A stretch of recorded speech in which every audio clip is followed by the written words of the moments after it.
E olha, já que a gente está falando em medicina, nesta semana a Justiça do Rio Grande do Sul determinou que uma grávida fizesse cesariana contra a vontade dela. Segundo os médicos que examinaram a mulher, o parto normal poderia colocar em risco a vida dela e também a vida do bebê. Mas houve uma decisão judicial de interferir numa questão íntima como essa. Por isso nós convidamos aqui o advogado Carlos Kaufmann, que é advogado, criminalista e conselheiro da OAB. Doutor Kaufmann, muito obrigado pela gentileza, boa noite. Boa noite. Muito obrigado. Obrigado. Bom, doutor Kaufmann, o juiz decidiu uma questão como essa. É ou não invasão da privacidade de uma pessoa? Nesse ponto eu entendo que não. Não. Não, eu entendo que não. Até porque é o seguinte, nós temos que ter em conta, Heródoto, que nós vivemos um Estado democrático de direito. O que significa isso? Um Estado democrático regido por normas, pela Constituição Federal acima de tudo. Dentre essas normas da Constituição Federal, nós temos uma que assegura o seguinte, o artigo 5º da Constituição Federal, que ele trata e assegura e garante a todos o direito à vida. Ou seja, é um direito indisponível, um direito que não há como transigir. Todos têm o direito à vida, até aquele que está por nascer. Já lhe é garantido o direito à vida, proibindo o aborto, punindo o infanticídio, algumas coisas desse gênero. A partir do momento, então, que o médico constata que aquela criança corre risco de vida, ele deve interferir. E, independentemente de vontade, de credo dos pais, certo? A justiça tem que servir nesse ponto para garantir essa intervenção do médico e garantir a vida de uma pessoa que está para nascer. Então, eu acho correta a intervenção do judiciário para garantir a vida, em qualquer circunstância. Agora, doutor Kaufmann, há também casos, né, de algumas religiões que não admitem a transfusão de sangue, não é isso? Certo. E numa situação como essa, a pessoa está consciente, ela pode decidir de não receber transfusão de sangue por motivos religiosos, qualquer outro motivo, né? Ou seja, supõe que ela decidiu morrer, como é que faz? Então, nesse caso, eu acho que deve ser avaliado pela seguinte circunstância.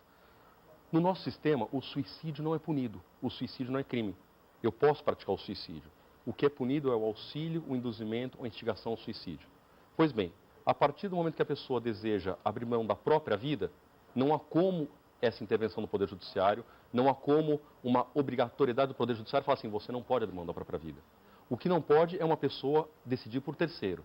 Então, se uma pessoa não pode sofrer transfusão de sangue por questões religiosas e ela está inconsciente, eu entendo que o marido dela não pode chegar e proibir o hospital de fazer transfusão de sangue porque ele não tem o direito sobre a vida alheia.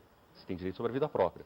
Nessa situação de vida própria, daí sim eu posso expor a minha própria vida. Então, nessa situação, a minha decisão pessoal prevalece sobre a decisão do Poder Judiciário. Mas é uma questão muito bonita na teoria, porque na prática tem do lado do médico. O médico ele tem a obrigação de prestar socorro. E o médico depois ele pode até ser punido por uma omissão de socorro. Então ele tem que intervir da melhor maneira possível e, se for o caso, buscar a tutela do Poder Judiciário. A tutela do Poder Judiciário, evidentemente, ela é decidida e tem recurso e sim, vai se discutir o que se faz aí. Sim. Porque nessa mesma linha de raciocínio, então, se a pessoa tem o direito a colocar fim à própria vida, como você acabou de falar, é o caso, então, da chamada ortoeutanásia, não? Ou seja, da pessoa achar, olha, eu estou numa situação, não quero mais, não quero ser entubado, etc, etc, etc. E aí? É muito difícil o médico, na verdade, deixar de cumprir a sua função nesse momento. E a pessoa fala... Mas a vontade dele, quero ser entubado, a pessoa não está acima disso? Está acima disso. Não está dispondo dela mesmo? Nesse ponto está acima disso, ela tem o direito, inclusive, de sair do hospital e falar, eu não quero mais ficar internada nesse hospital e quero sair desse hospital. Agora, enquanto ela estiver no hospital, ela tem que submeter ao tratamento médico. O médico ele tem o direito de fazer o tratamento e ela não pode interferir no tratamento do médico, eu entendo. Então, se ela quer praticar a ortotanase, ela quer sair do hospital, ela não quer ser entubada, ela quer interferir no tratamento médico, ela tem o direito de sair do hospital. Entendo. Mas ela tem que ter consciência para tanto. A consciência dela tem que ser plena. Não pode ser uma consciência viciada ou, repito, alguém decidir por ela. Agora, doutor Kaufmann, uma pessoa pode ser obrigada a ser submetida ao bafômetro? Essa é uma outra questão extremamente interessante, de maneira alguma. Não. Ninguém pode ser obrigado a ser submetido ao bafômetro. Ninguém, Então, de maneira se eu não sou obrigada a me submeter ao bafômetro, por que eu seria obrigado a me submeter a uma intubação, por exemplo? Mas não é obrigado juridicamente, porque o bafômetro é diferente. Não é obrigado porque você está fazendo prova contra si mesmo. Sim. Tá certo? Os Então ninguém é motivos obrigado a são fazer prova. diferentes. Outros motivos. Claro. Aqui, na verdade, um bem que está em discussão é a vida. Tá certo? Então, eu posso dispor da minha própria vida? Posso. Desde que eu tenha consciência para tanto, eu levanto do hospital e vou embora e falo assim, que eu não fico mais, ninguém vai fazer nenhuma intervenção e eu não autorizo nenhuma intervenção. Isso é uma coisa. Isso é uma coisa. Consciente. Sim. Se não há consciência para tanto, então nesse caso ninguém pode decidir por essa pessoa. Ninguém pode dizer, olha, meu filho não vai ser entubado, minha esposa não vai ser operada, meu pai não vai sofrer esse tratamento porque eu não permito, porque isso é contra os meus princípios. Questões religiosas ou por qualquer outro motivo. Sim, claro. Isso eu não posso fazer. Eu não tenho este poder de interferência. Isso não é garantido pela Constituição brasileira? De maneira alguma. O que se garante é o direito à vida e cada um tem que cuidar tem direito de garantir a própria vida. Eu posso, no momento de desespero, até no momento que eu estou entubado, mudar minha concepção, mudar meu entendimento, mudar minha religião e falar, eu quero agora ser operado. Então eu gostaria de ter sido operado. Então você não pode tirar o direito de viver das pessoas. Especialmente quando a pessoa está num hospital. Eu ouvi contar uma história, não sei se procede, dizendo que o Steve Jobs, quando foi detectado pela primeira vez um câncer, acho que no baço que ele possuía, o médico disse que era uma doença realmente rara e perigosa, mas que aquele tipo que ele tinha era um tipo que tinha tratamento e que ele precisava ser submetido à cirurgia. Ele disse, não, em mim ninguém vai fazer cirurgia, né?